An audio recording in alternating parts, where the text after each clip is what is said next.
Howdy, howdy, howdy. Welcome back to SciTrek, your sci-fi TV and movie channel. Hello, hello. And welcome back to the Welcome back to the Wasteland, y'all. It's Greg the Ghoul here with my human companions. We have a whole party today. We have Sarah, Harris, and coming off the top rope in town for a minute, it's Chazz. Welcome, buddy. Welcome to the Wasteland. How you been? I'm doing good. Good. Glad to have you on the show this week, man. Thank you for joining us. Heck yeah. Just to put you on the spot immediately as fast as we can. Yes. Of course, we have to. Favorite episode of the season and good, bad, and the ugly for the season. Can you do it? Favorite? I'm not gonna lie. The last episode, the episode before, episode 7. Episode 7? Them walking through with the power armor. You can't don't underestimate the power of brand recognition. I was like, that's pretty good. I like that, but I mean, we're about to get into the season finale. The season finale is also good in a lot of ways, but I felt like there was a lot of setup. It was a really good episode, but it felt like it was almost like a trailer for season 3 more than a season ending, a little bit. Okay. Would that be the ugly or the bad, you think, for the episode or season? Either or. I don't want to call it ugly though, because it was so great. Like, it was so really good. I'm not trying to say it was bad. I'm a little salty that we didn't get to see like a big fight at the end of the season, because they kind of teased that. You know? Yeah, but almost making me cry with Maximus going all Cap America right quick. That was pretty good too. That was pretty dope. I got chills in that moment. I mean, everybody saw it coming, but you got chills, you know, tugging at the heartstrings. Yep. The bat shot though with Courier 6, not Courier 6. Yeah, with the Ranger. Yeah, that was dope. And you know what? That's fan service, but that's fan service done right. That is beautiful. Done right, done well. Yeah. I don't care that it wasn't Courier 6. In my mind, that's who it was. It was actually Ulysses. Just he joined the NCR later. And wow, that would be a switch. That'd be weird. That would be like, okay. That would be like Joshua Graham going like, the Brotherhood of Steel is a great idea, you know? Yeah, you know? Yeah. Well, there's a lot to discuss. Where you oh my God. So much to discuss. Yeah. Sarah, as the uninitiated, let's go ahead and throw you onto the griddle next here. What were your thoughts? Because once Harris and I get going, like this, right, yeah, I know. I'll just be an avalanche. I'll just be the face sitting here. Gosh, I like the whole series. I like the world. Obviously, I haven't played the game, so I can't relate, on some of that stuff. Sure. God, I was just trying to, while Chazz was talking, I'm like, what's my good, bad, ugly? I mean, honestly, that's not a bad way to start. It's kind of my favorite episode is probably the last one, even though it is a setup for 3, like Chazz was saying, but it's probably my favorite episode. God, what was like, I think I really liked, I don't know if this is my ultimate good, but I really like that sequence when Hank was first in Vault 38 by himself and he was running the tests and kept blowing up the mice and kept doing that like over and over again.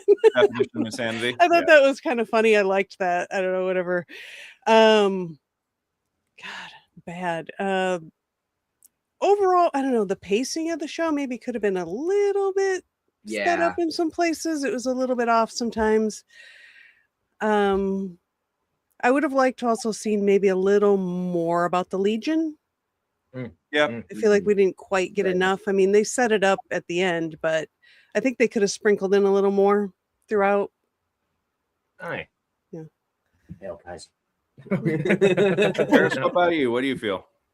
I was about to ask you the same thing. I was gonna say maybe we should do our good, bad, and the uglies just for the season. I got you first. Because I think I'm gonna actually put if I'm doing a season, if I have to put a bad for the season, I'm gonna call it the Legion. The Legion just didn't feel as destructive and terrifying as they should. The characters on screen implied that they are what they have been considered to be. Sure. Which is good.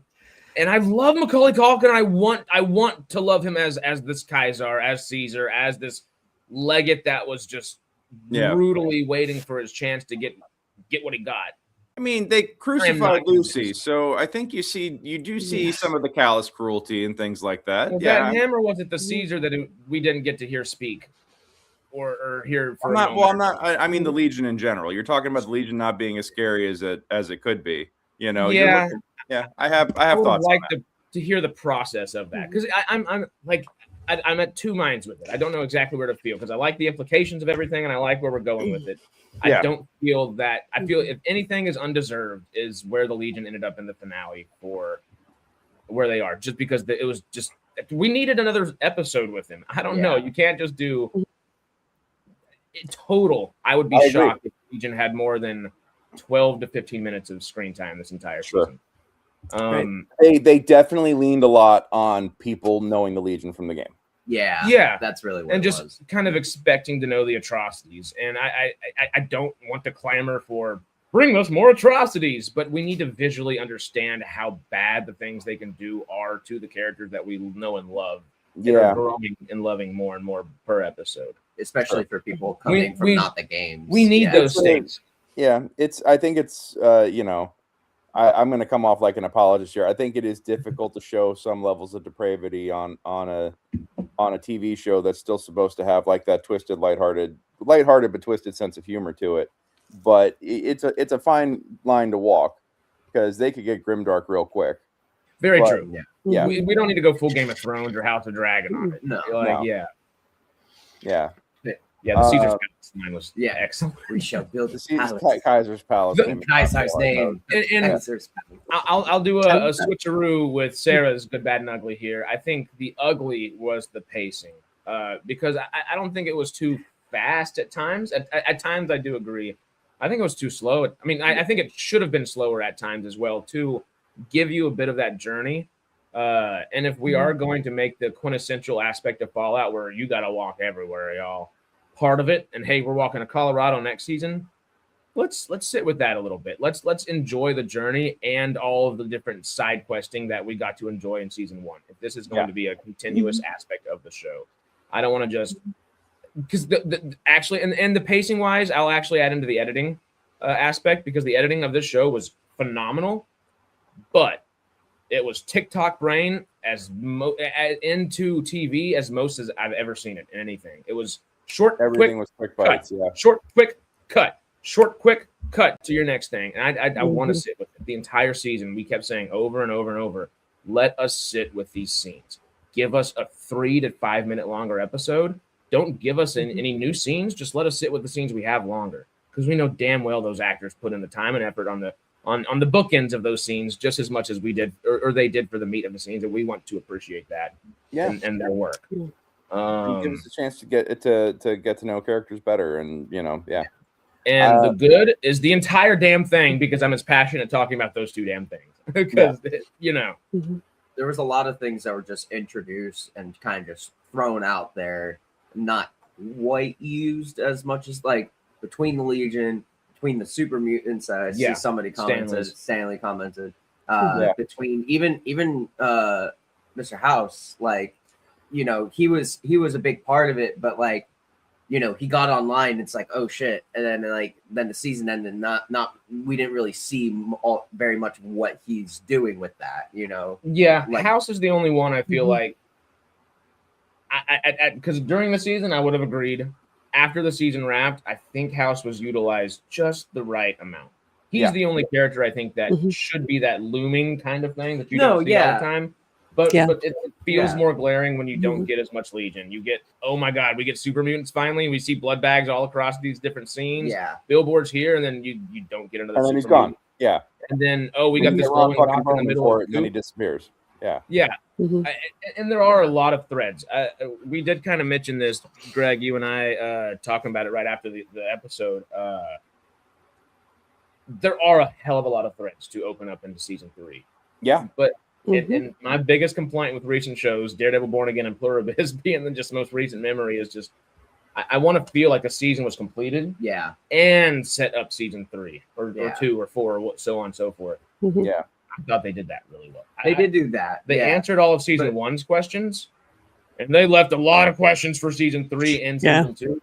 But I feel like the ones from season 1 were answered, even as sad as they were with Hank and Lucy and everything. But yeah, hey, we got what we got, and I don't know. Mhm. I feel like it was well enough succinct, in my opinion, at least. yeah. I don't disagree. We're All right. rambling, Greg. What you Yeah, thinking, I sir? guess. All right, my good. Lucy's arc. Lucy's arc, solid. You want to know why? Because everybody at the beginning of the season was like, "Oh my God, they fucked her up. They ruined her character. She had a complete reset." And it's like, no, she thought about everything that's been going on around her, and she recommitted to being a good person. And and so hence the hard pendulum swing back to, can't we all just get along? And then the whole season just kept testing her and kept testing her. And then, between the violence, the drugs, the family drama, everything kept testing her. And I still, ultimately it ends up when she's got Diane Welch's head in front of her going, "Kill me, kill me." Oh, Dinah. Oh man, what a moment.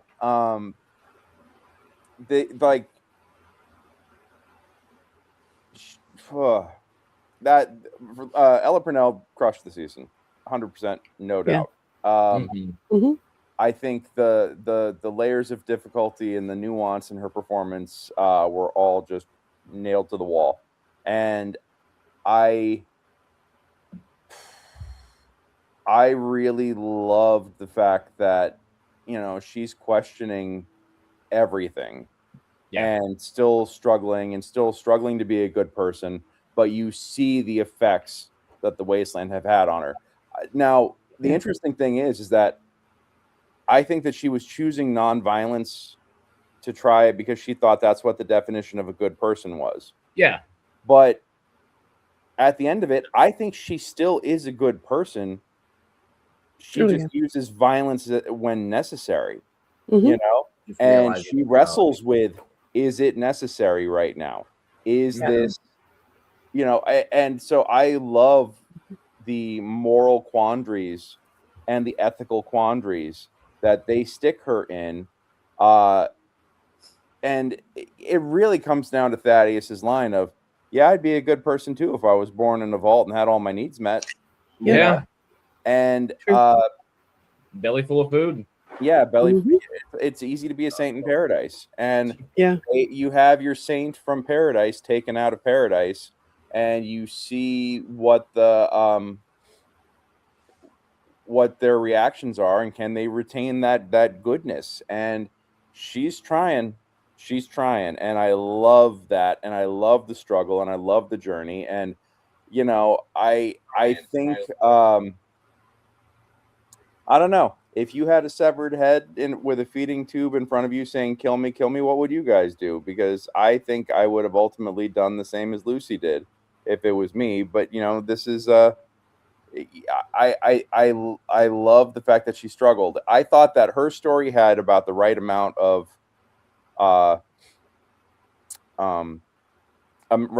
we got about the right amount of it. We had good pacing on that. I hear everybody talking about pacing, and I don't think it's pacing that's the problem, because each scene that we get is short, it's tight, it gets from A to B, and it moves. What we want, hey, Amazon, listen the fuck up. What we want is more. Okay? What we want is more. Give us 13 episodes. Give us 22 episodes. Go buck wild. Give us 75 episodes a season. Build the season out, because then it fixes your time crunch problem of, the timelines don't match up. No, you can have all kinds of crazy adventures out in the Wasteland, Although I think then you'd wind up with the reverse criticism of a whole bunch of neckbeards going, "Oh no, it's dragging too much. It's taking too long. Why is there another fucking side quest?" And it's like, bro, make up your goddamn mind. If anything, those neckbeards love it because that's their favorite thing to do. Come on. Yeah. So I think that I think that for the amount of threads that they were juggling, and for the amount of plot lines that they had to cover, there were whole episodes where I was like, oh, we didn't get any vault drama. Oh, we didn't get any Legion. I mean, the Legion was criminally underused. I agree with you there. And they did feel like a little bit of a caricature of the Legion than Legion themselves. I think, though, that's endemic of the or indicative of the Civil War, that they've really lost their teeth in their way. And I think that next season we're going to see fucking Scary Legion again. I think we're going to see Scary, because the Legion lived, according to Kaisar, lived and died with him. So really, that's not the Legion anymore, technically. You know, That's true. And I think it's reflective of that. So I think now under a new leadership, we're going to see that new leader take the Legion in a new direction that follows them. It is a cult of personality, you know, so they're going to take on the traits of the persona that's in charge. And then we got Kevin from Home Alone, which means paint cans are going to be soaring in from the ceiling. People are going to be spraying ice on stairs, you know, like there's going to be BB guns everywhere. They actually do have BB guns in the Wasteland, so that worked out. If he gets to Caesar's Palace, he's going to turn into Richard Rich. So you have to be careful. Right. Yep. That'd be funny if they did. And Joe Pesci's chiropractor is suddenly like, wow, I'm gonna put my 5th kid through college now. This is gonna be great. So yeah, I think that for everything that they were trying to cram, they did it well. I think it was efficient and it was quick. What we wanted was more. You know, I think what we wanted was more of everything. And I hate the 8-episode season structure. I hate it. And I know that's a decision made by accountants.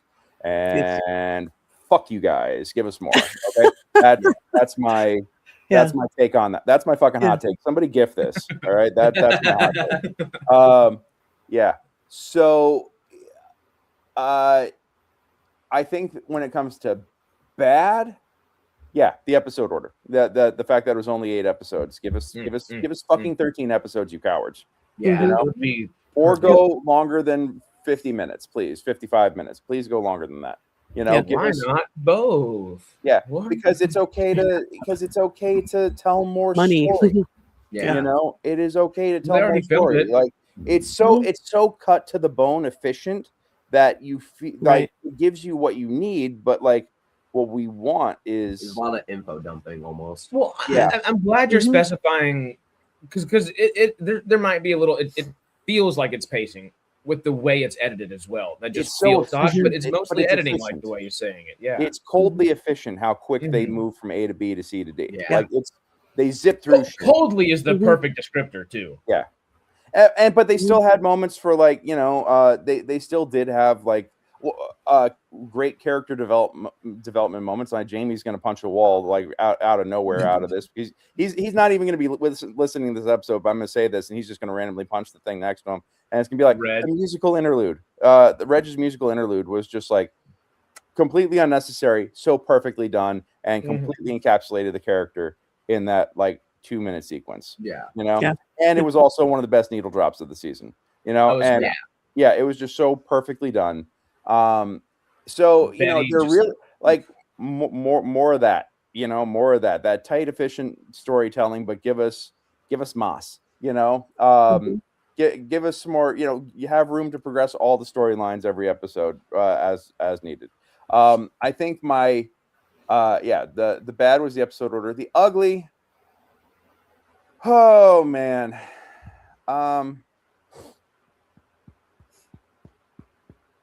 I feel like I was excited for Ron Perlman, but just the whole "there's a war coming," that just feels like such an overused trope. I don't know. They've used it about 7 times this season already. And I'm also like, wait, which war is this?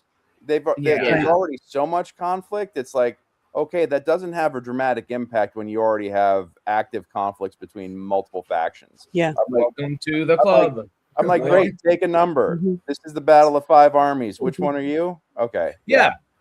I really hope that's the North Star for this next season. Greg was saying Battle of 5 Armies. Battle of 5 Armies kind of seems like what they're setting up, and that would be nice, but don't inch us towards it in a good way, I guess. Well, just like war, you know, the line war never changes. It's like you could use that and move on from it. You've established war never changes. We don't have to say this is a war. There's a war coming. There's a war. This like don't. That felt weak because it was like, oh, you're revealing super mutants, but oh shit, it's tropey. You know, Yeah. like, and it's like not even like good tropey. It's like cringe tropey because everybody's in a war at this point. You know, like well, let's be realistic. I- Are the super mutants now? Is Jacobstown some like militaristic base for super mutants or something? Are super mutants going to be in a war? Like, are they vast majority intelligent now? What's going on? Most of them can barely even talk if they can. Yeah. So right. If you notice too, at the end, Lucy says like, "I started a war," but then I realized in that moment that Max also started a war. Yeah. So they both did things that started wars. But also, neither one of them started a war. All they did was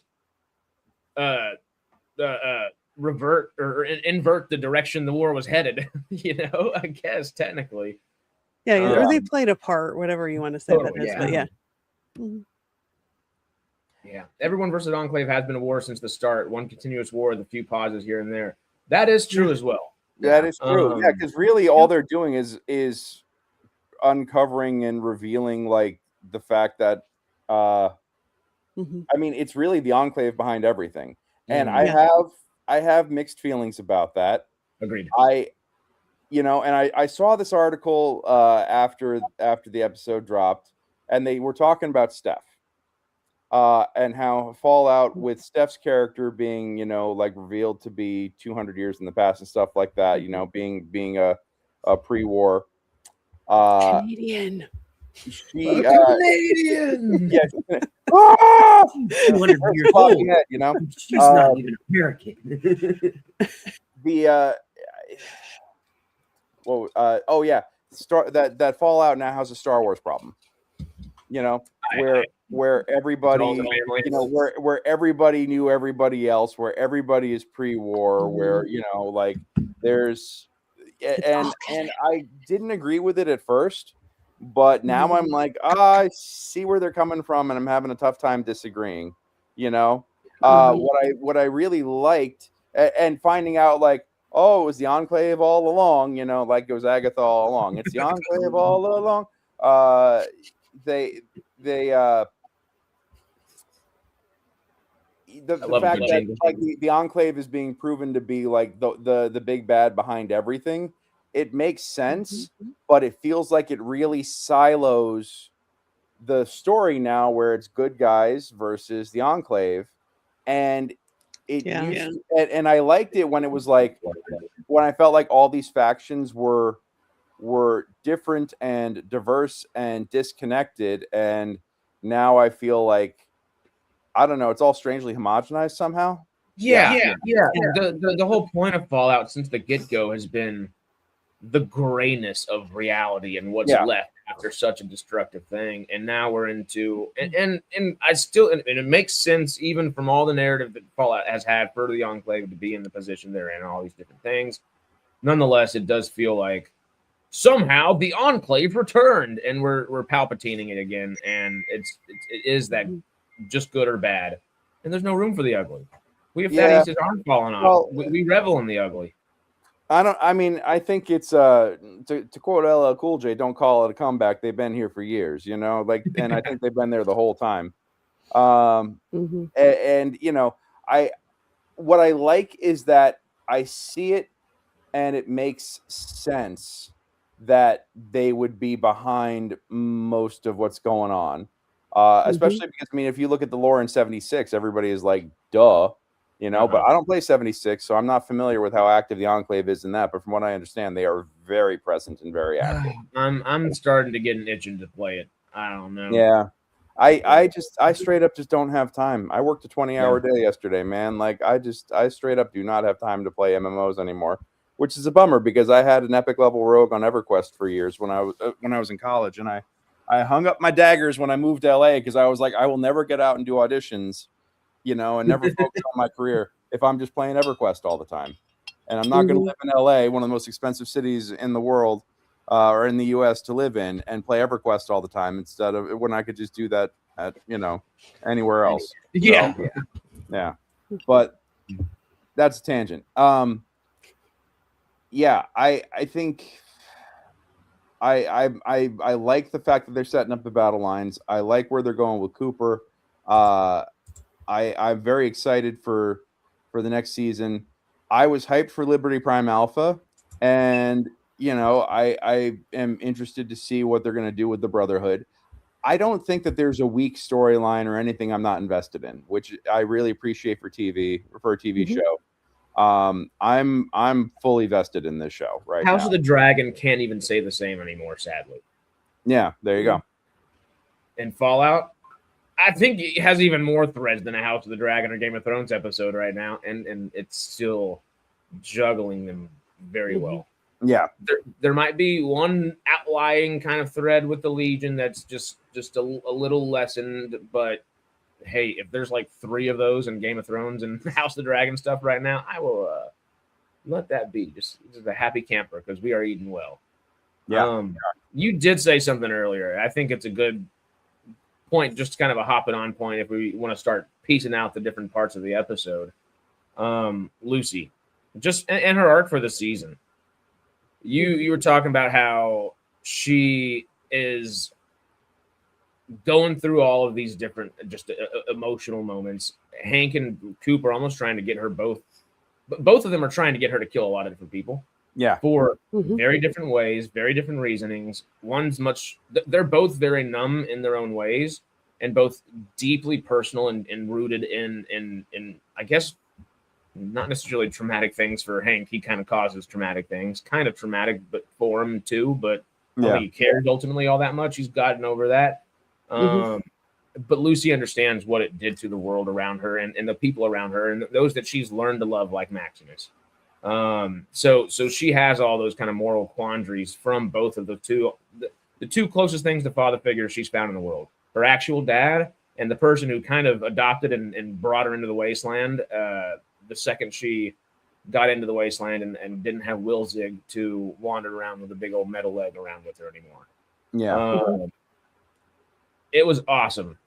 I think, like you said, her starting the season the way it was, we were all kind of, what? Why is she regressing, like you were saying? But I really do like her shooting people in the butt starting episode 1, losing a lot of her humanity throughout the season, or at least teetering on losing her humanity throughout the season. Struggling with it, yeah. And then trying to be a good person, and then being confronted with moral quandaries, the likes of which that would give philosophers fits. And by the end of the season, the poetic justice of Coop being one of the people who is trying to get her to lose a lot of her moral boundaries. But you realize in a self-preservation oriented way, where Hank, her dad, is trying to get her to lose all these boundaries in a much more numb and a gruesome kind of way. Yeah, even though it seems more cold and calculated, less gruesome. If Hank can corrupt Lucy to be like him, it justifies his worldview and makes it okay. Yeah. And in that final moment final moments of before Hank is lobotomized himself, when Coop before he's about to lobotomize Lucy, Coop comes in and chooses. Obviously, it's poetic to let Lucy choose, but I thought it was far more poetic and funny for a moment. I'm sure it's a little embarrassing, but shooting Hank in the ass. Oh, that was great. It's funny and it's super Fallout, but it's, hey, I'm not making this decision for you. I've told you how to make a decision. You do it yourself. And you could be a bad person right now or a good person. It's up to you. Well, you decide what that is. Well, and then he leaves. The thing about that though is like I don't know if I necessarily see that like that. I almost see that like because her doing that in the beginning kind of set an example for him. Yeah, his humanity has grown back over the season. He recognized that that's like not the answer because he could have just blown him away and then been done with it because he had all the rhyme and reason to do so. But he just like he kind of looked at her like you shot that guy in the ass instead of taking him out. He followed her suit and did the same. It's like. It's like we don't have to do it that way, and it feels poetic. It's like they're a couplet the whole season. Yep, and they're rhyming, and they're kind of like bouncing off each other until that rhyme meets itself at the end, and it's just he's making her tougher to survive in the Wasteland, and she's helping him rediscover his humanity. Yep, which he needs before he finds his daughter and wife. Yeah, and which she needs in order to survive out there, because otherwise she's going to be about as effective as Buds. All right, and particularly survive against somebody like her father too. Yeah. She wouldn't have survived her father if it weren't for Coop. Mhm. Not at all. No, she'd be sitting at the right hand of the father, like Luke, like if Luke went to the dark side. Yeah. Tell me how sad that I'm still every time just Kyle MacLachlan's face changing from lobotomized back to that was good. Oh yeah. oh Mhm. hi miss. I was like Yeah. no. But you didn't notice when they were talking there, he said that, he had sent out the info about the chips or whatever, and that there was ones that you His can't R&D see. department. That there's chips you can't see. So is there Mhm. people out there that are controlled and you're not going to be able to tell? They kind of set that up. Yeah. Which I thought was interesting. Yeah. So we'll see what happens with that next season, I guess. Do you think that is signaling that people that we know are already lobotomized? Potentially. Yeah. It could be. Yeah. It means anybody. Oh, could be. I don't. Oh, I don't mean to cut you off. I just as I said that, I thought, who was way more friendly than they were last season? Who? Barb and Mama Jo or Ma Jo Joan. What was her name? Yeah, again? no, but I think that they just had I think they just had some of Lucy rub off on her.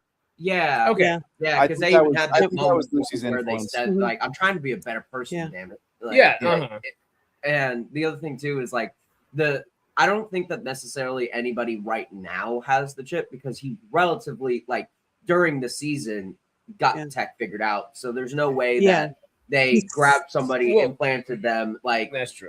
within the season because he did it like 3 or 4 episodes in Mhm. is when he kind of got it dialed in. So like I imagine it's gonna pop up where like people are gonna get grabbed and changed and we're not gonna know it. Like I wouldn't be surprised maybe if like something like that happens to her brother. Like next season, that's like, possible. because he doesn't know anything about the Enclave or anything. He's just trying to find his sister and his dad. He doesn't Trying know to figure out any what of the FTV is. Yeah. And what about him like hiding out while everybody gets killed in the room by the rad roaches? That was some karma, man. That was karma. But that was, I'll be honest, that was kind of lazy. Like I liked it, but like really, like he gets pushed out of a room. They all go in the room. They go in the room. Everybody dies except for the one person that he was like that was helping him is the only person that stays alive during all that. There might be other survivors. I guarantee you, I have no reason to guarantee this. I guarantee you Ronnie survived as well. Ronnie is not dead. Yeah. Oh yeah. They didn't show like everybody being like legit dead. Like there's probably I guess you don't know. You just see a lot of blood and stuff. Yeah. And I guarantee you that there are a few of them dead. But just like I said, the first time that those schmucks run into something hard, they're gonna get torn through like toilet paper on Taco Tuesday. Like, and they did. They got ripped the fuck up, We dude. thought a few of them would survive just to kind of like get a little group going. That might be all the more reason for like them to reach out to the Enclave, not real like they reach out to management and it's the Enclave, and that's how that can kind of get tied in for next season. Like they're like, oh well, we need to go figure out what's happening. Like we just got attacked. Let's contact management. It's the Enclave. Oh well, this is management. We don't know any better. And then they kind of like walk themselves into that. Yeah. So that they'd go from incompetent middle management to evil interns. Yeah. Evil interns.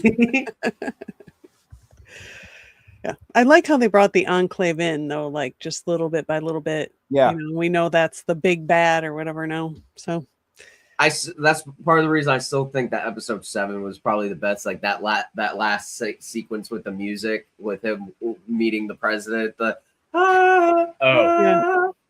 like, that was weird.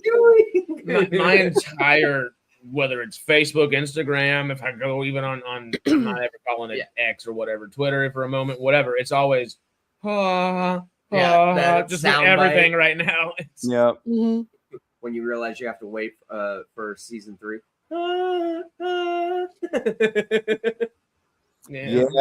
Yeah. Oh, dude, I'm so stoked. And they're gonna start shooting it here in Santa Clarita in May, from what I understand. That's what I'm hearing on the that's what I'm hearing in the network. So I'm calling my reps and being like, "Hey guys, what's up?" You know, I'm hitting the gym and I'm being like, "I can be a super mutant. Let's do this. Yeah. You need super mutants for got war? I got this. Yep. Y'all want to see this gun show? Let's go." So you know, paint me up green and call me daddy. Let's do this. Mhm. Yeah. Hey, you and Ron Perlman hanging out in a few months. We will be asking questions.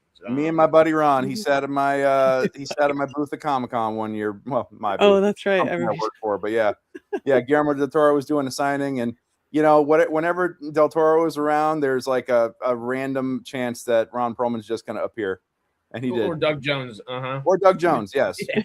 And Doug gives the best hugs. It's true. You do say that. That I would love to experience one day. Doug Jones is a lovely human being. I have nothing bad to say about that man. I've loved. I mean, growing up, every movie I've seen with a creature is essentially him. You know, that age where it's essentially everything I've ever seen has been Doug Jones. Labyrinth, Fantastic Four, the OG Silver Surfer. He was at least the body for it. You know, like. But the best and my favorite is Doug Jones himself with just a wig on. He didn't even have to go too crazy. Yeah. The Baron is give me a little What We Do in the Shadows any and every day. Oh yeah, done. Yep. Absolutely. I love it. So okay. Sarah, you were just saying something about Enclave a second ago. From someone who has never played the games, you've been given a lot of Enclave backstory just from the show. Right. What is your understanding of the Enclave right now, if I can ask? Well, I think it was maybe, to me, it feels like since the president was involved, that it was like the American government or shadow government within the American government, whatever you want to say, they formed the Enclave or came up with this idea of, I don't know, rebuilding society or whatever. They had some plan, which I don't think has been totally revealed yet, as to what they were trying to recreate. You know, Hank even says the surface was the experiment, not the vaults, which was I thought was interesting. So we'll see what that is. Back to that one. But they just seem like kind of like a, you know, if the shadow government took power and did what they wanted to do, kind of thing. Yeah, that is exactly that. I mean, they did a good job of showing it. Yeah. Yes. He was Ape Sapien. That's his name. Yeah. Right? Yeah. Okay. Yeah, the fish guy or whatever. Right? Yeah, he was the body for Ape Sapien, and David Hyde Pierce did the voice. Yeah. Yeah. So, just what you just said about the Enclave saying the surface was the experiment, not the vaults. That. I'm gonna be a little more realistic. Yeah, the ugly and the bad were the things we talked about in their own right for the season pertaining to the season. The real bad and ugly of it all is that quintessentially changes everything that Fallout is. If the surface is the vault, if the surface is the vault, if the surface is the experiment and the vaults are not actually the experiments, I'm still sitting with that one. And I'll be honest, I don't know if I like that. I understand it. Yeah. But I don't know if I really like it. Maybe that's just the Enclave's view. It's a different level of experiment. And we do have to remember that in this world in particular, we really do have to consider the source. Very much so. Well, because it was really funny. I don't know if I shared it to you on Facebook. We were watching it. It was a Jonah Nolan interview with Todd Howard as well, just being interviewed on Zoom on two separate things. And Jonathan Nolan's answering these questions, and you can just see Todd Howard in the back going, "Okay, all right." Let him say that. There's one time he cut him off, and he was just like, "Well, let me answer that one," and it was really funny. But yeah, they're teetering on some quintessential questions that have been asked from these games since 1993 or 4, whichever, or 92. When was the first one? Honestly, 96. That general time span. We've been gifted the best possible, probably the best game series ever in a lot of people's opinions. Over the last 30 years, with those quintessential questions that have been asked, and it's good to shake things up and ask some new questions. But to fundamentally change what it is, is that for the sake of the TV show or for the sake of Fallout canon? Because Fallout, the TV show, has done super duper well. My favorite thing it's done is inform aspects of the game without taking away aspects of all of the games. And it like why ghouls can survive without going feral, besides just, you know, being able to talk to people. You know, it's not just like, oh yeah, I'm lonely now and I'm gonna go feral. You know, it gives things depth. And I'm afraid that this is going to make it. There's already so much depth to focus on with what's already here and at hand. I hope it doesn't bring the writers out of their depth. They're super talented and amazing writers. I'm just worried that this is going to put such a big thread to tug on when there's already like 7, 8, 9, 10 threads that are really good and solid that we are already tugging on. That this thread is going to just exacerbate too much, and I hope that doesn't splinter into the larger canon. Is my only worry. By making by Hank claiming that the surface is the experiment. That surface is the experiment. Yeah, I think, I don't know. I mean, like my brain is kind of fuzzy anyway. It's like, what's the point of having these experiments if these vaults were just, you know, if it's to you know, nuke humanity and make sure, or if the goal was dropping the bombs and like the whole business model of Vault Tech is a little sus, because they were contracted for the original bunch of vaults, and once they were mostly complete, it was time to build more.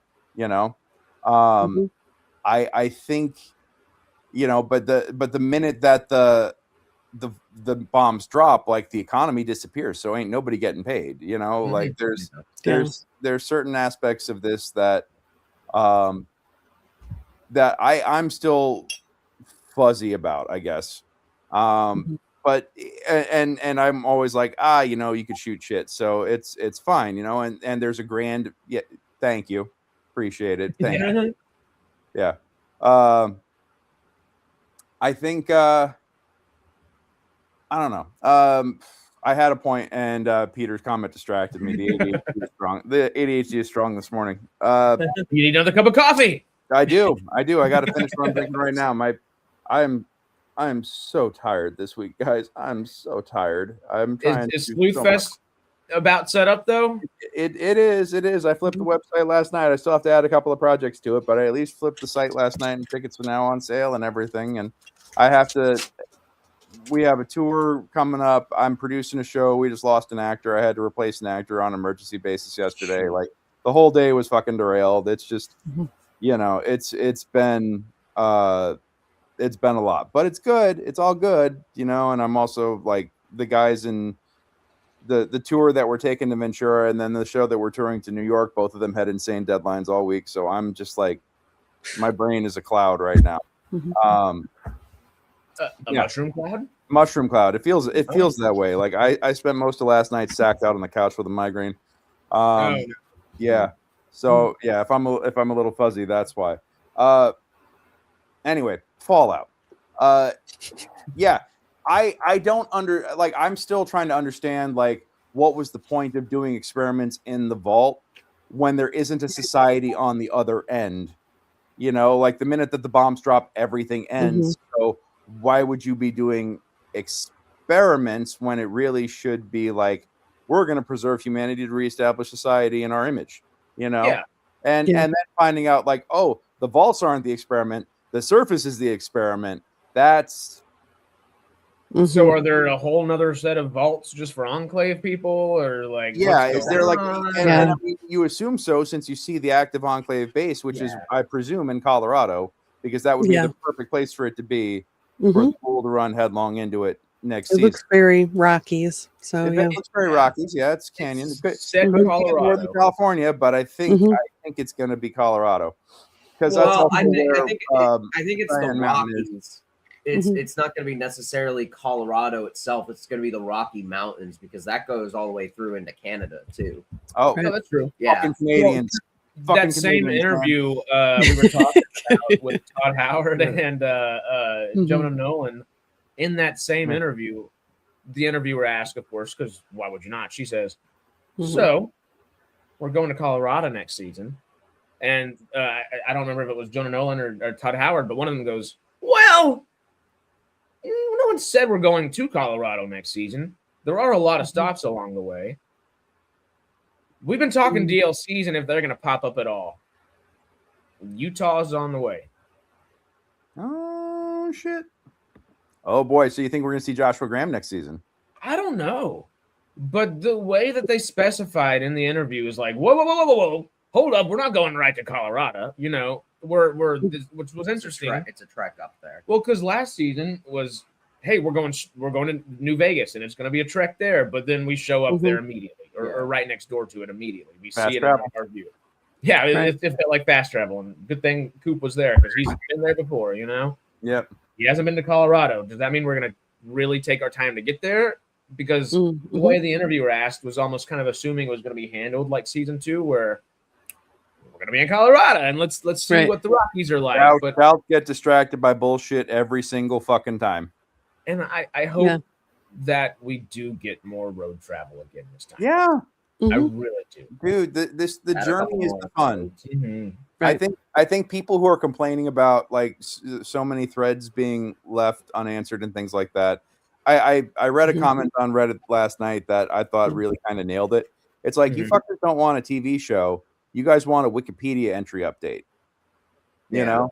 Like you want the whole story served to you bite-sized and clean so you can understand what's going on, and you don't appreciate the, for lack of a better term, and I actually think this is actually pretty good for it, the striptease of the reveal of the story. You know? Yeah, you need to be tickled for that laugh to feel as good as it should be. Yeah, it's an art. It's an art, guys. You know, and today's TikTok brain generation is so addled that they can't appreciate a good slow burn and the setting up of and the linking of of an epic tale. Yeah. So, yeah. There are some things though that I do feel like don't need to be dragged out super long. Like, what is it? Heresy. Thaddeus is that the knight? I can't remember his name. Oh yeah, the squire with not a ghoul on his shoulder. Yeah, because that's been going now since season 1, and now that's going to be going into season 3. It only happened in the second to last episode of season 1, though, and we only picked up on it episode 4 of this season. I guess. Yeah. I don't know. I feel like that needs to take its time. Same thing with House. I think that specifically, if you are mutating over time, it's going to. Yeah, and also I think hire Johnny Pemberton burn and played perfect for comedy. And you hire Johnny Pemberton because you hire Johnny Pemberton. Ghoul's doing ghoul stuff, and the ghoul's like, "The fuck are you?" Yeah, exactly. Yeah. The arm That look spoke volumes. You know, it was good. It was so good. That moment of Cooper just looking at him like, "Son, I don't know what the fuck you are, but you sure as ain't a ghoul." You know, falls off right. And the fucking arm. Great job with that. But let me ask you: is Foot Sniper a perk or what? You know, that was that was funny. I was thinking the same thing, just not perk wise. I'm so glad you used the word perk before. A couple weeks ago, what was it? We were like, Coop's got cannibalism perk, and Greg and I didn't even think about it. We were just carrying on conversation. Sharon was like, cannibalism is a perk. Yeah. Oh, it makes for great role play. It makes for great role play. You get so many options and things like that. Like some of these perks, like I definitely like. I've definitely taken the confirmed bachelor perk and other perks just to be like, 10% extra damage against my own gender. Hell yeah, let's do it. But then dialogue options, and it's like, I'm flirting with dudes this whole run. Okay, yeah. Whatever it takes. Yeah, whatever it takes, you gotta survive. Yep. So, man, I don't know. Do we think Max and Lucy are going with the ghoul to Colorado? Because that's, they already showed they're not. Okay, I so think they're going to keep the Max, two separate. I think Max and Lucy are going to be the next to deal with House because you did see House flicker back onto the screen for the briefest instance as well in that moment. Yeah. Which I missed on first viewing. I 100% missed it, and then I caught it in the rewatch, and I was like, "Oh, that's bad." You know, like We mentioned it right after the episode. Was who do we think is going to pick up that Robert House pitbull? Because there's no way somebody doesn't. People are saying lobotomized Hank, and I'm like, that feels bad, man. I don't know. Yeah. Ooh. Makes sense. Who Like said what happened that? to all the mind wrong with controlled her? people? So, I've seen that theorized a lot, is that it's gonna be lobotomized Hank, and I'm just like, no. Mm. the Lobotomized chicken Hank, man. I think lobotomized Hank is going to spend the rest of his natural life reaping the karma for what he's sown. Yeah. You know? Mhm. I don't think so. I No? think there's going to be part of it, but also he ain't dead. You hire Kyle MacLachlan to act, baby. They're going to bring him back somehow, some way. Yeah. Well, that could add some strife with the brother too, because the brother is also trying to figure out what the hell is going on, and he doesn't know shit for shit. So he might find his And dad. he meets his dad. His dad's complacent. And he's like, Lucy, why are you freaking out over like what happened? He's dad. And then, well, he wouldn't necessarily realize that, so he would know something is up, no matter what. Well, yeah, he would know something is up, but like the next time he talks to her, if he does get in contact with Lucy or anybody, hey, oh wait, Lucy lobotomized dad. She got to the surface and became this type of person. It'd be Lucy was the first person he reached out to, even before Hank. Yeah.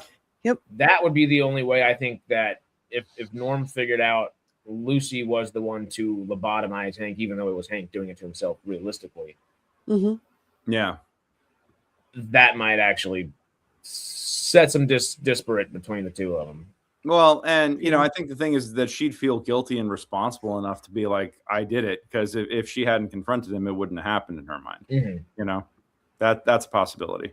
And it would totally be one of those really frustrating scenes where you're like, Lucy, just tell Norm that Hank was about to do it to you first, and like you were about to die and become this, and she wouldn't, because she feels bad and she's talking to her brother and all that, and you're just like, come on, just explain it a little bit. But walk through it, go to therapy.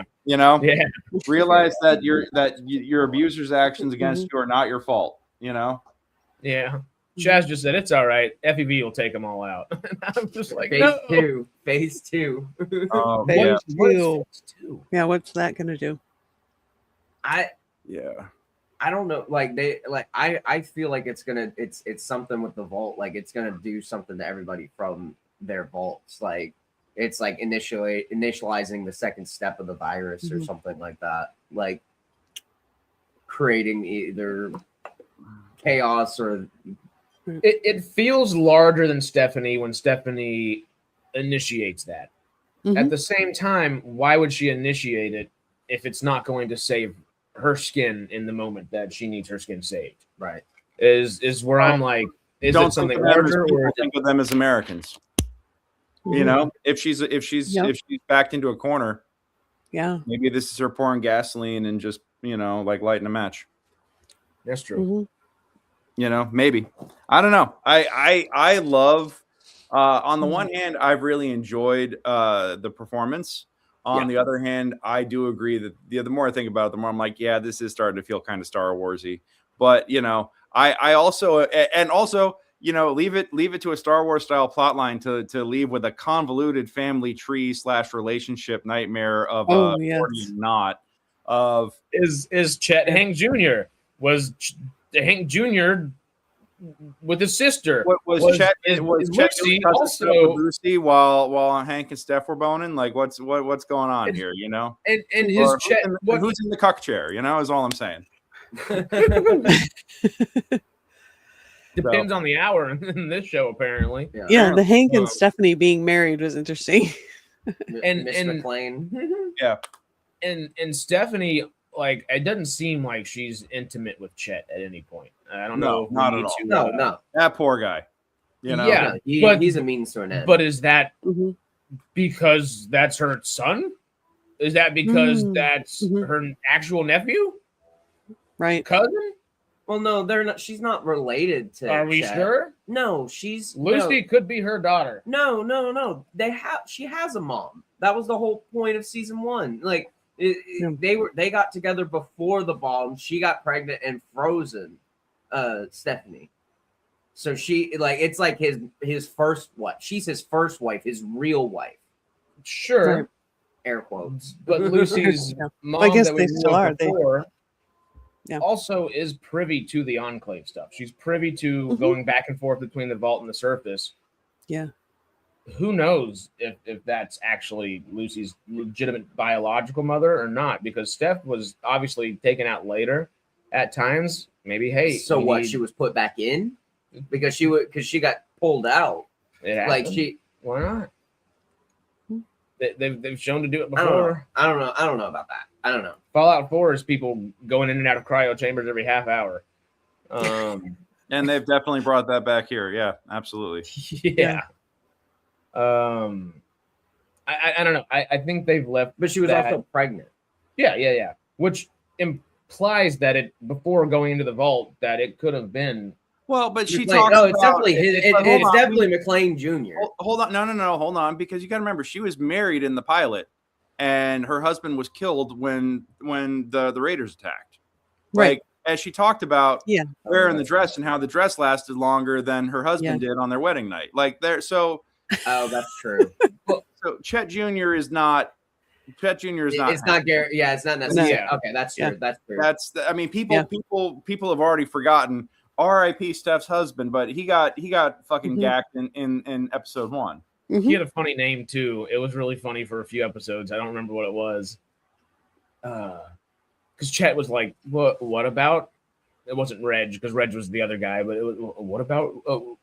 I don't know, Brian, whatever his name was. It was. He didn't last for that. No.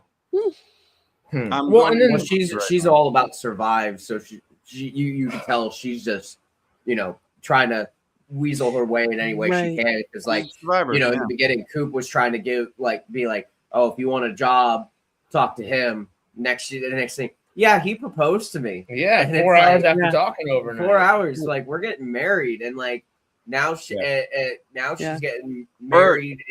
Her husband was Bert. Yeah, her husband was Bert. Bert is the baby daddy. Bert. It was a funny name. I knew it. It was great. Yeah. Names that are just short enough to have that like one consonant just good. It just are so illiterately funny in shows. I love it. Just thinking about Steph again brings up another thing that is now just hurting my freaking head. And it also makes my eyes roll a little bit because, okay, we have kind of gotten into some of the wanderings of kind of getting into the Star Wars isms of what's going on, and it is. I don't feel like it has lessened Fallout. I think the show is still informing canon and deepening it, but I think season 3 is going to either mess some stuff up or kind of course correct maybe, and I don't think they need to course correct much. It might not even be the right way to say that. But there are a lot of threads that, of course, we've been talking about that need to be picked up and handled well, and the Enclave is the most confusing one, I think, because is Moldaver part of the Enclave? She's pre-war. She is now post-war as well. She was teamed up with Wilzig. She was also Vault Tech, anti-Vault Tech. She's also... She worked for West Tech and made Cold Fusion for West Tech, which Vault Tech then acquired. But I guess my question is I'm still trying to follow the red yarn about where Cold Fusion was supposed to go and which affiliation had it, because it's like if West Tech had created it and Vault Tech bought West Tech and owned it at that point, if the Enclave controls Vault Tech, didn't that mean that the Enclave had it? And what was the whole point of the trip to Vegas other than to give it to... Well, they were going to give it to House, and then it was a double cross. But then again, at that point, it doesn't make sense because literally Cooper is stealing it from Vault Tech and giving it to the president. He's just giving it back to the Enclave, who's Vault Tech's handlers, or like so.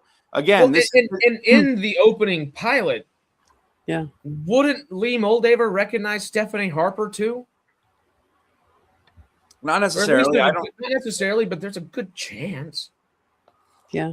He's there in the now we're getting really into the Star Warsification of things, and I don't know if they'd go that far. Well, they kind of have reared their heads right next door to it, and that's where I'm wondering, and that's where I think season 3 is going to be. That is it going to be the line in the sand that we're Star Warsing Fallout, or are we Fallouting Fallout? Yeah. I am a little trepidatious, honestly. As much I think that finale was one of my favorite episodes of TV, and especially episode 7 and 8 were probably two of my favorite episodes of TV since Shogun. You know, Wow. All right. They were great. Yeah, I agree. I agree. There are still things that they've just left that I am cautious going into season 3 a little bit. Happily, excitedly cautious, but there's a lot. There's a lot to. We ate really well, and now they're bringing out another course, and I'm looking for the room right now. Yeah. Well, not everybody wound up being a silent. It was just 6 of the main characters, which feels like a lot, but you know. Oh, you haven't seen Battlestar? Oh no, and we're gonna probably do it after. Right. You were like an embryo when that show was on because I'm old. Yeah. How old were you when that show was on? What year did it come out? I want to say it was 04. Yeah, it was like 2004. Yeah. Yeah. 5 and 7. Yeah. Oh, fuck you both. All right. Yeah. Fucking my intern, my college intern that's working for me this semester. I mentioned something and she's like, I mentioned like when I moved out to LA and she's like, I wasn't even born yet. I'm like, okay, you're fired. Get out. So no. It's like we're looking for a new intern now. Actually, it's college senior graduating in like 8 weeks, and I'm just like, nope, you're done. Get out. Yeah, no. You're not allowed to make your boss feel that old. That's not fair. I don't care if I have gray in my beard. That is not allowed. So there's not much yet. Come on. And it's right now. It's beautiful salt and pepper, good sir. Oh, thank you. Thank you. You need to add it to a super mutant.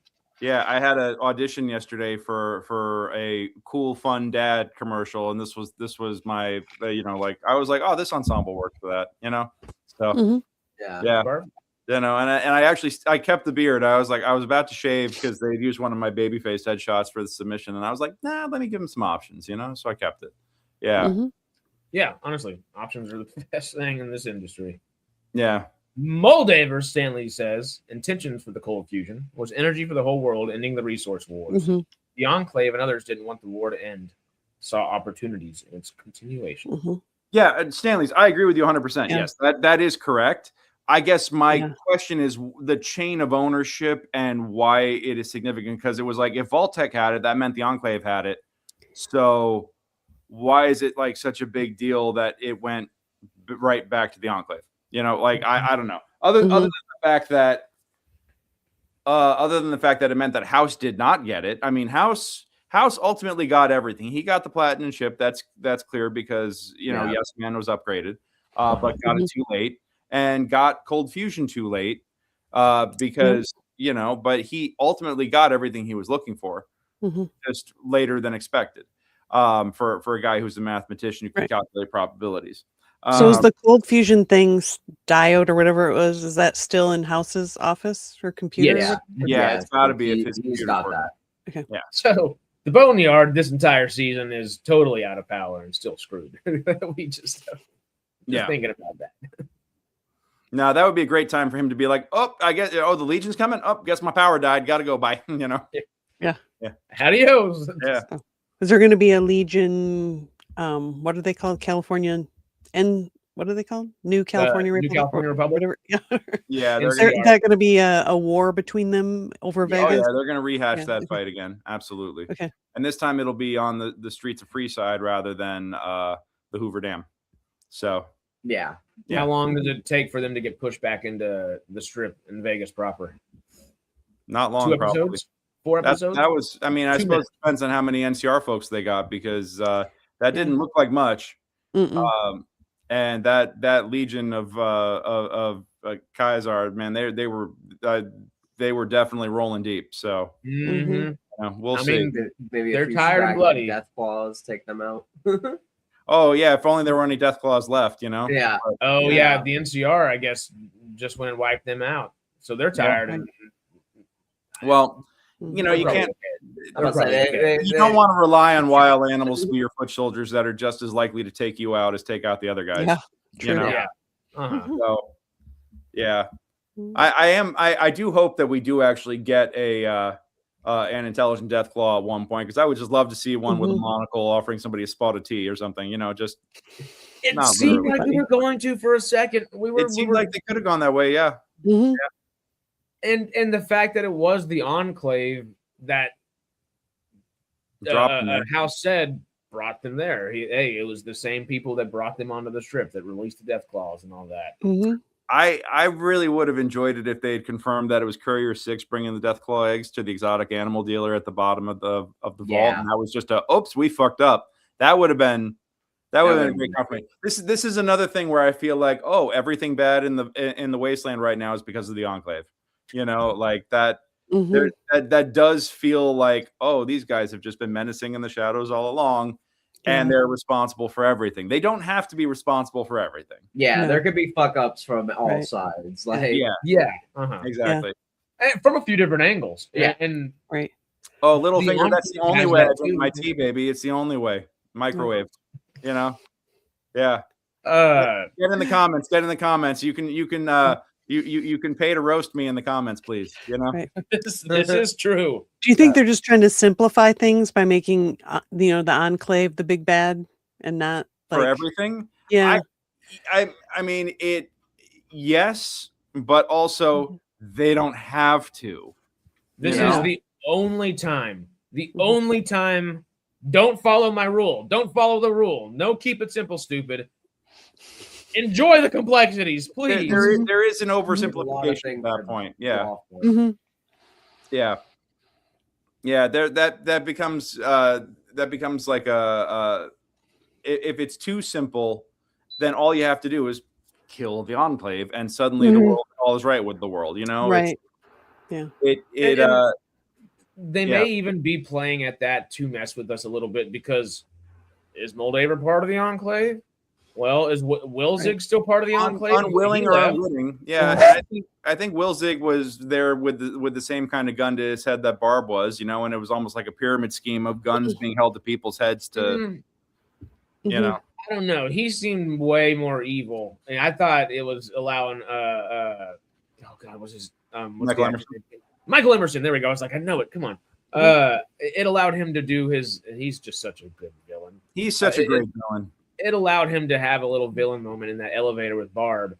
But at the same time, I think if he is the one, and in that Todd Howard, Jonah Nolan interview, if I haven't sent it to you, I need to find it just to send it to y'all. I really want to see it. Yeah. It was only 5, 7, 8 minutes, but it was really each question was good. Microwave tea is a sin. What was it? For the record, Finger, I agree. Just FYI. And I do enjoy me a good cup of English breakfast. So. I totally brain farted right there. What was... We were talking about the Todd Howard video and how it was moving along, and sorry, didn't mean to. No. I brain farted before that. Which part of the interview are we talking about? I know. What were we saying right before it? Through stuff. We were talking about. We were talking about the Enclave being the big bad, and Ben Linus. Michael Emerson. Coming in, and I think what we were talking about was having the Enclave be the root of everything. Yeah. Mm-hmm. I mean, I drink coffee, Peter. That's how I do it. Although I did really love having an electric kettle in my flat when I was in Edinburgh. That was great. That was a fucking lifesaver. I loved it, and I drank so much tea when I was in the UK. It was great. I drank far more tea than coffee. Mm-hmm. I got the electric one right here, and it's my heart rate is still elevated from all the tea that I drank while I was there. So, yeah. Mm-hmm. Speaking of which, it's time for more coffee. As we talk. Mm-hmm. Yeah, I'll think of whatever I was thinking with Wilzig in a minute there. There are just so many different ties, just where the Enclave is going, who's actually the Enclave. Oh, that's what I was saying. Maybe they're setting it up for what aspect of the Enclave is actually... There's going to be an Enclave civil war, is my guess. That or they let... That or they go with let the Brotherhood Civil War, and to go with the Legion Civil War, and to go with the that would be a lot. All of the above, just kind of That's a lot of faction on same faction violence, man. I don't know. I don't. They keep doing it over and over again, though. And the other thought is, if it's not that, maybe Wilzig has ignited something along the lines of where it seems like he's truly evil. That's where I was going with it. I'm there now. It seems like he had his evil moment in the elevator. Yeah. And if capital if, because the way the show's setting it up is, it seems like the Enclave was really the people that dropped the bombs, or were the people that dropped the bombs. Yeah. If they were, it feels like Wilzig may have had his hand, maybe not on the buttons, but he was looking over the shoulder of the people that did press the buttons, or something along the sort. And it felt he felt guilty after all those hundreds of years, maybe seeing what the Wasteland had turned into, seeing what the world had turned into, that, hey, I need to get out of here and give cold fusion to somebody that's actually going to do something right with it. That is kind of maybe an avenue that I'm thinking, but also the thing that kind of thwarts that thought a little bit is that Todd Howard and Jonah Nolan interview. I believe it was IGN. I'll send it out. I'll link it in the description if I find it as well. They say in there that it's in specifically state, we didn't tell you who dropped the bombs, and we're not going to tell you. So it's not the Enclave that dropped the bombs. They're just tickling us and throwing us for a whirl here and are probably going to continue to do so for a while and give us every avenue of a possibility of why each different faction, each different pre-war faction, I guess, pre-bomb faction, was doing what they were doing and why they were doing it. And we're gonna find out that Betty dropped the bomb. That's what we're gonna find out. Betty was just pissed off at Stephanie. Yeah. and Betty dropped the bomb. Stephanie and Henry. Mm-hmm. Yep. Yeah. Henry. Oh boy. That's when you know a guy too long. Yeah. Mm-hmm. Yeah. Elder, if I can't control the world, I'll burn it down to ashes, Quintus. Yeah, what is with these power-hungry motherfuckers being like, if it ain't mine, if it can't be mine, it doesn't deserve to exist? Like, that's just true megalomania, you know? Yeah. If you got Liberty Prime Alpha, you got the blueprints. You don't got shit. True. Yeah, they haven't built anything yet. They haven't built shit, you know? But that means that we'll just see them again in season 5. Because it's going to be about 3 seasons to build the fucking thing. Well, that's true. It better have its voice lines. And if it is, that would be amazing. Please. Will it be a disservice if we open up the season with the Liberty Prime built? Will it be a disservice if it's built by the end of season 3 as well?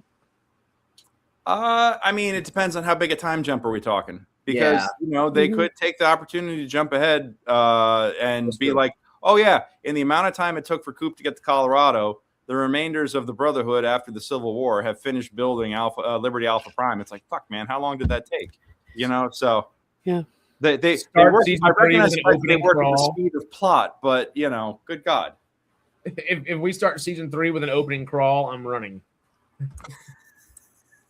The continued Star Warsification, yes. Yep. What? The Brotherhood is another thing that we were getting so much of early on. I guess not in episode 1, and then it just hit the ground running for a few episodes there. Yeah. I wish we would have gotten a little bit more, kind of like the Legion, but we definitely got more Brotherhood, so it didn't feel bad in that sense. But I do feel like we should have seen something. I like that it's open and in the air of what's actually happened within their little civil war going on. But it is odd that we just pick up later, you know, and all right, well, we're in the middle of war. Quintus is fine. Did any of the other leaders get out of there?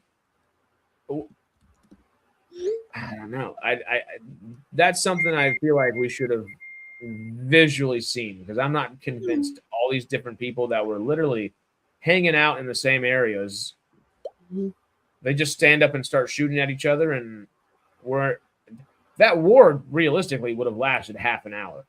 Yeah, and well, you had everybody. It felt like The Office, where you know that one scene from The Office where they're all like, you know, they're all right there, It Bang, bang, should have bang. lasted 2 half seconds. an Yeah. That should have been an episode. Nothing came from Harkness either. Yet. Not yet. Not yet. Give it time. Yet. Yeah. Yet is the key word. Yep. And also, I mean, stuff did come from Harkness' death because it was Harkness' death that really, or it was Harkness being there at all that really set the tension off. And then suddenly you had people vying. It was the fact that the factions were all willing to sell out Quintus and sell out each other for favored status. You know, that really came so maybe not his death, but his presence definitely set some shit off. And now his death is going to mean that the Commonwealth, I think, is gonna not send one person, but send off a whole Pridwin full of motherfuckers. Oh yeah, strapped to go. If not a few. There will be a reckoning there, and I think you know what? I do think we're going to see a big kaiju battle, and I think we're going to see Liberty Prime versus Prime Alpha. You know, That'd be cool. That would be dope. But you know, because that's the thing is that if you introduce a kaiju, you introduce a kaiju killer. Like that's the formula. Yes. You know? Yeah. Right. Yeah. Ooh. Do you think the parts are there in Area 51? And they said to put them together? I think so. Oh. Yeah. If and they're the parts with Area the 51. Ark of the fucking Covenant, because why not? You know? That's true. They are in Area 51 and they could do anything. Yeah. They have a freezer. They found freezer technology, guys. We've got an icebox. Yeah, we've got an icebox. It's great. Yeah. War. What is it good for? Absolutely everything on TV. Thank you, David. Yes. Facts. Facts. But it never changes. Nope. Well, that's because the root of humanity never changes. You know, we are. 'Tis but adaptable bags of water and flesh we are. That like to shoot at each other sometimes, especially in post-apocalyptic wastelands. But you know, yeah, it's we managed to destroy ourselves and each other en masse, and then the remnants, instead of coming together to do anything productive, they just spend all their time trying to just mop up the rest of it. You know, like that's the sad part. You know, we did just joke about it. They've brought in a lot of threads. Oh, are we theorizing now that the series finale is the Zetans finally showing up and just nuking the shit out of everything? Because is the only villain that could outdo the Enclave maybe the Zetans? Because the Zetans and the Enclave do have some kind of contact, or at least did pre-war and have post-war. I would love to see them go full. I would love to see them go full Lovecraft at one point and really have some of that Lovecraftian horror come in. That would be amazing. And it's like, oh, some eldritch demon is now one of the things that they got to fight. Like, you know, that would be great. 76 being so popular, just give us a little Mothman or a derivative of for a different region, you know? Yeah. Don't explain. Like, what is a Mothman? I think what we need to do is have a Halloween episode where it's just all Lovecraft and nobody explains anything, and they all have amnesia at the end of it. Those who survive, you know.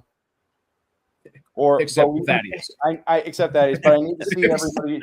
I need to see people driven mad and bleeding from the eyes. You know.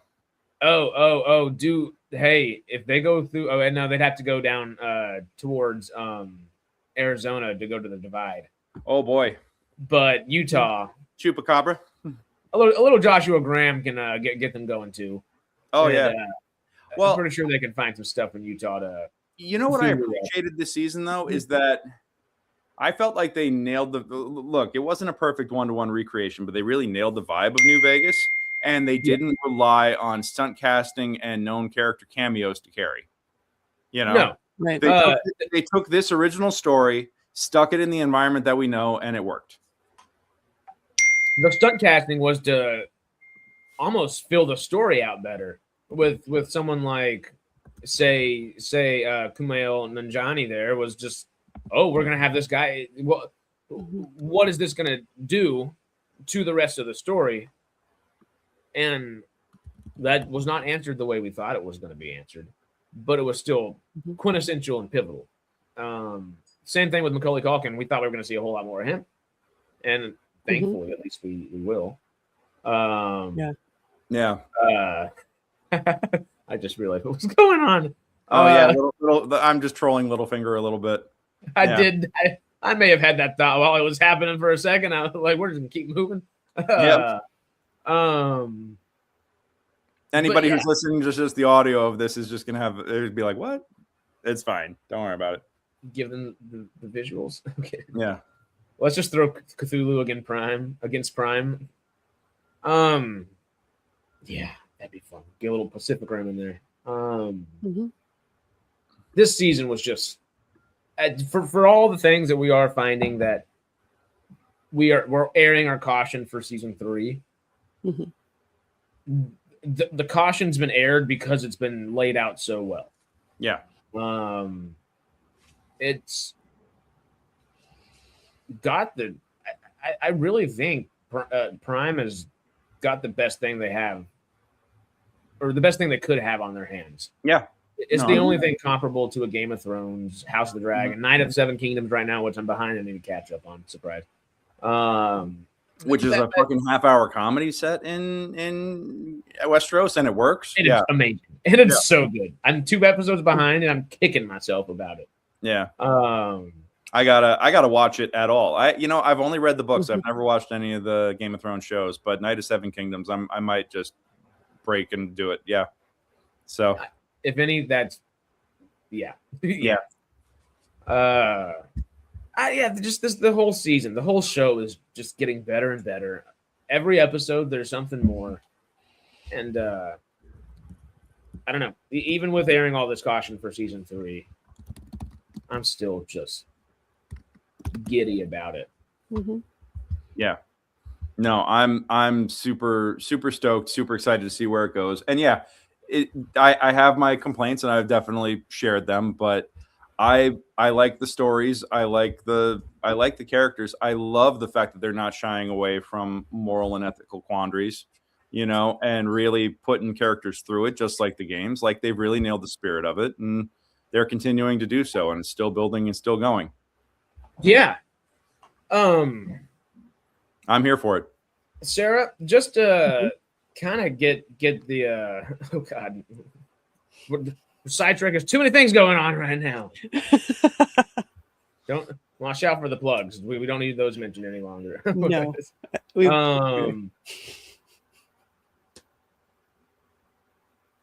With being vaguely familiar with Fallout, mostly show, of course. Vaguely. What is your favorite thread they've put in there so far? Is it like Stephanie or Betty or Hank, Norm, Lucy, Coop, Maximus, Thaddeus? Is it pre-war Coop, Barb, Enclave, Super Mutant? Should we keep going? Because there are. I think like the Ghoul Cooper thread is the most interesting, because him and his wife, how they're so integral, and how they set up his wife to be evil, and then they do that turn where it's like, well, she was just basically threatened to do the things that she did, and that they kind of face that and reconnect and try to do what they think is the right thing, and they think it's a big win, drinking the champagne at the end and stuff, and then you see the fedoras, come for I him. did enjoy that moment of intimacy that you saw with them, where it's like, oh wow, they really have reconnected, and just like I see why they work as a couple, like I really appreciated just that touch of humanity between them, that real connection. Just to have it ripped away, it's like, oh no. Yeah, I guess now we see why he was doing birthday parties, maybe. Yeah, because he got arrested and stuff. Oh by the House on American Activity. What is it? Yeah, by the WAC. Yeah, Hollywood, Siberia, whatever. Yeah. The one big looming question still is, how does Janie get into a vault with Barb and Coop doesn't? If they see the bombs dropping and Janie's with Coop at the time, that's still a little unclear. But hey, we'll figure that out. They'll tell that story, I think. What is it? Somebody in our comments, I think, said, "What if Janie's running the Enclave now?" Oh Lord, and just go full Fallout 4 with it. Yeah, the really parallel institute. Fallout 4 with that. Yeah. Spoilers for a 12-year-old video game. You're welcome. Yeah. Yeah. Yeah. I'm looking for my son. Yeah. It's finally nice to meet you. You're like, but you're older than me now. Like, Yeah. waited so many years. Rolling the Mojave makes me just wish for a nuclear winter. Exactly, though. Yeah. Janie's gone full Darth Vader on it. Just Yeah. I think it depends on if it's gonna be young Janie, or if we hear that they cast somebody older for the role, it's gonna be like, oh fuck yeah. do they cast somebody older for Barb? No, I don't think Because so. if they cast think somebody so. older for Janie, They might just It age depends, her up. But what if They'll age her up. Janie just gets thawed before Barb? Yeah. Because the thing is, that's a child. Like Janie might have gotten defawed sooner for some sort of project or experiment or something, and Coot's nowhere to be found, and Barb, is just on ice, so that could totally be the case too. She gets relocated and like given a role of some type, and by the time they come out, she could be like somebody. That would be an interesting way to do that. Am I mixing up things, or did they say something about like babies can't be frozen or something? Or am I thinking of a different show? Okay, anyway, I might be thinking of Flash Rose a friggin' infant in Fallout 4. That was like that's the whole. Okay. I'm thinking of another show. I think anyway. Yeah. I'll tell you this though. If they recast Tegan Meredith as Janie for season 3 or even season 4, whenever we run into her again, then we know what's gonna then we know we're gonna see somebody older at that point. And although I mean, the way these shows turn around, she's gonna age. She's gonna age into. Honestly, that's a good point too. How long it's gonna it just depends how old they want to go with it, the character. Yeah. So I mean, if they want to keep Kid Janie around, they better hurry the hell up. Yeah.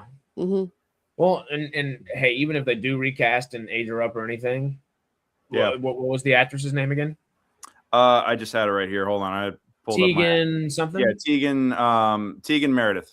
Yeah, she was phenomenal. Child actors are either the worst or the best. You don't get your Christian Bales in Empire of the Sun often, but I think Janie Howard could have been pretty close.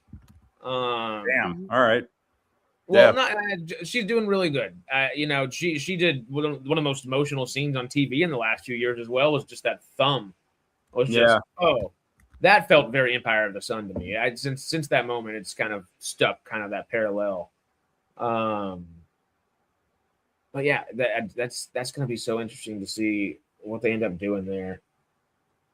And it's going to have a lot of implications one way or another. Yeah.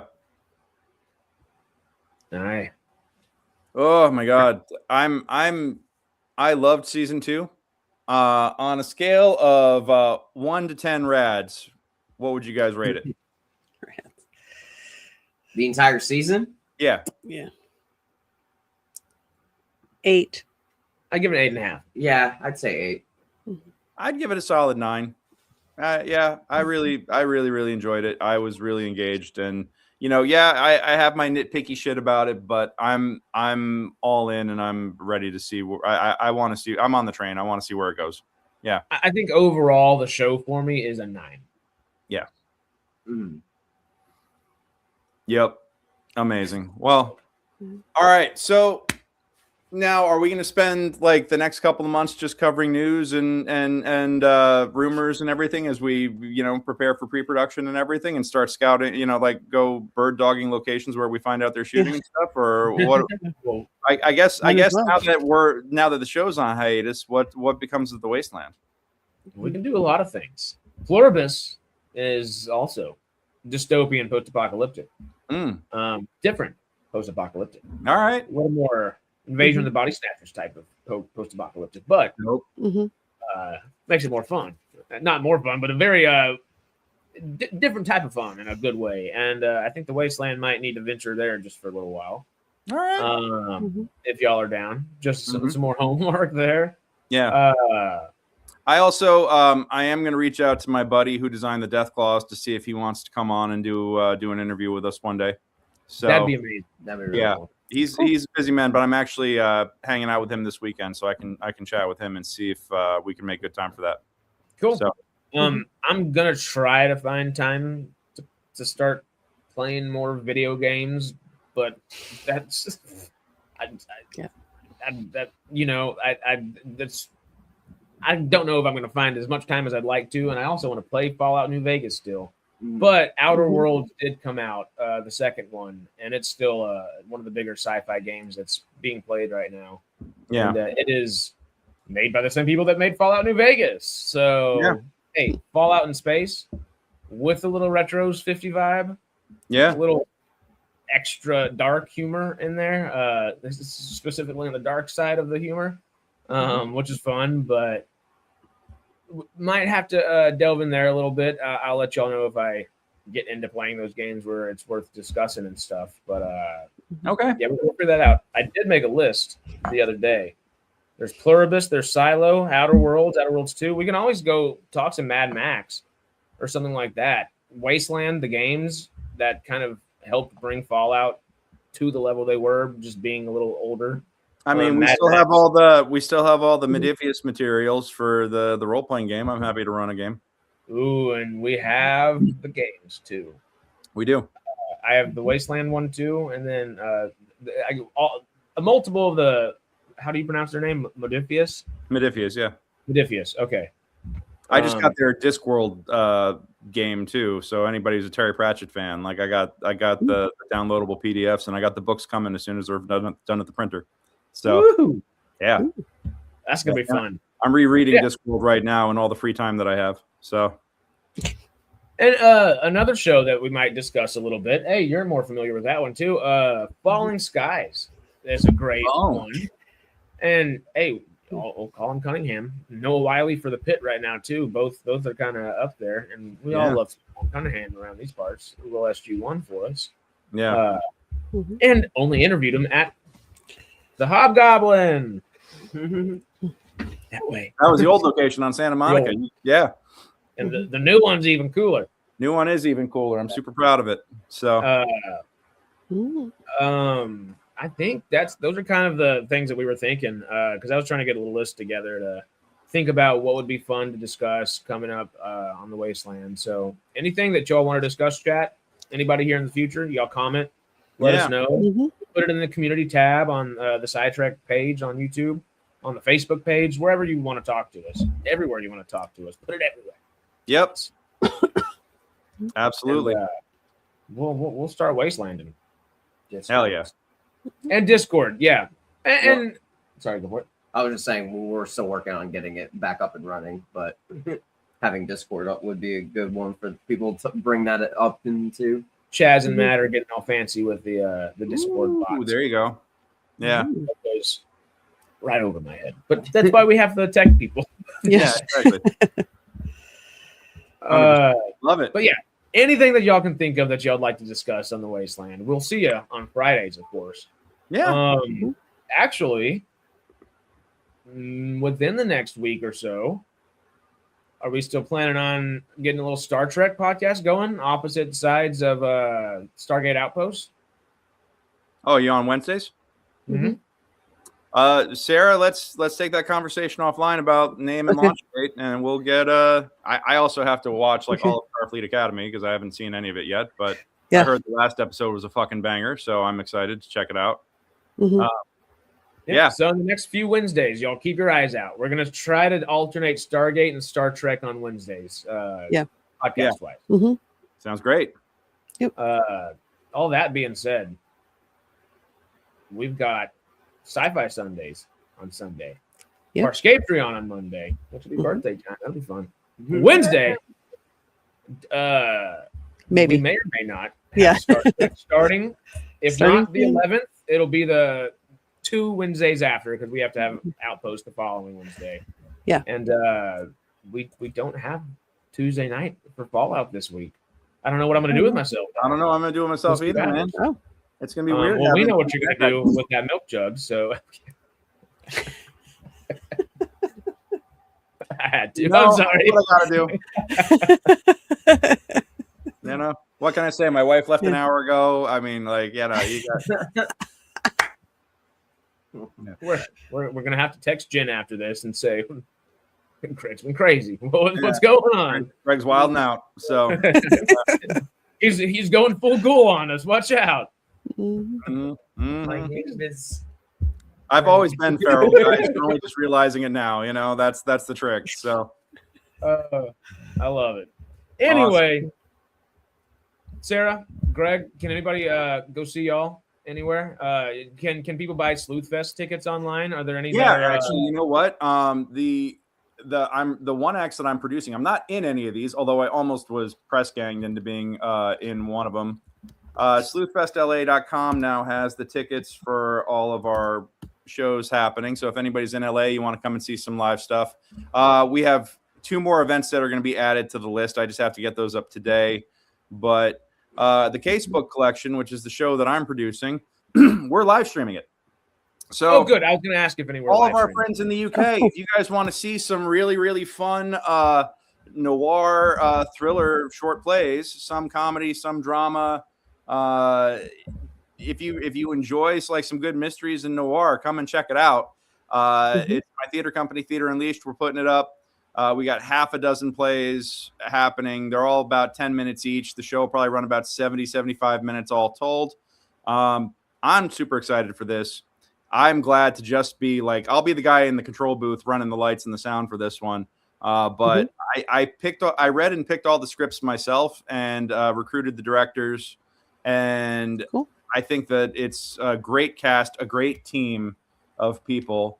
Oh, I just noticed that one of the guys his listing is in the wrong spot.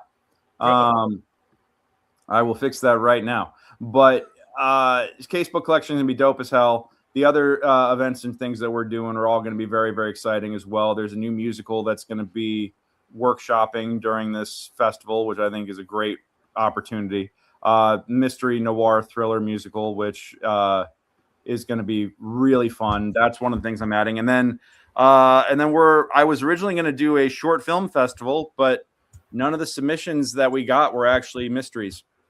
You know, they were not thrillers. Like we had normally I get 20 or 30 submissions for our short film festivals. We got 7 this time around, and not a single one of them was the proper genre. I was like, I literally disqualified all of them. So instead, we're doing screenings of the noir classics, DOA and Touch of Evil, because they're all public domain right now. So yay to that. Yeah. Well, that'd be fun. We'll try to be there. I don't know exactly which one. You've been posting about those casebook studies, and yeah, dude, that's gonna be a fun show. It's gonna be great. We've got 24 incredible actors all involved, half a dozen great directors. The scripts are all fantastic. Got some real brain breakers, some real twists, and it's a great mix of laughs and suspense. So definitely worth checking it out. A little dark humor. Mm-hmm. Yeah, definitely. Almost like it's fitting or something. I don't know. You know? Yeah. Well, Sarah, where can folks find you? There. Although, like I said, anyway, I'll just right there. Yeah, I mean, the last thing I did was my kind of Stranger Things recap reactions kind of thing. And hopefully I've got to decide what I want to do and get some more videos up. But, and I'm also working on the Atlanta stuff. So, that's good. This man's editing away. Mm-hmm. Speaking of this, man, Chazz, you have ADD. What are you still making your videos or whatever? I haven't been working on YouTube, but I need to get back on it as far as for myself personally. If you got TikTok, David, that one. I am gonna start working on getting my YouTube back up off the ground because it's been a minute. Ring. Somebody's got a phone call.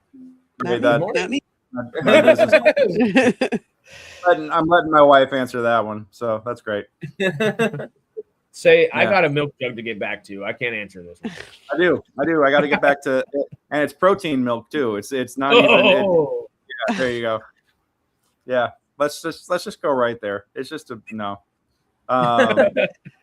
We're in it. We're in the wasteland. I put Ripple milk in my coffee, and it's actually pretty good. So I enjoy it. Yep. Yeah. rippling through the wasteland. Yep, rippling through the wasteland. All righty, folks. Well, hey, we will be back next week. In the meantime, stay weird, stay wild in the wasteland, and we will see you all soon. Bye. Yeah. Stay cosmic, SciTrekkers. See you in the next video.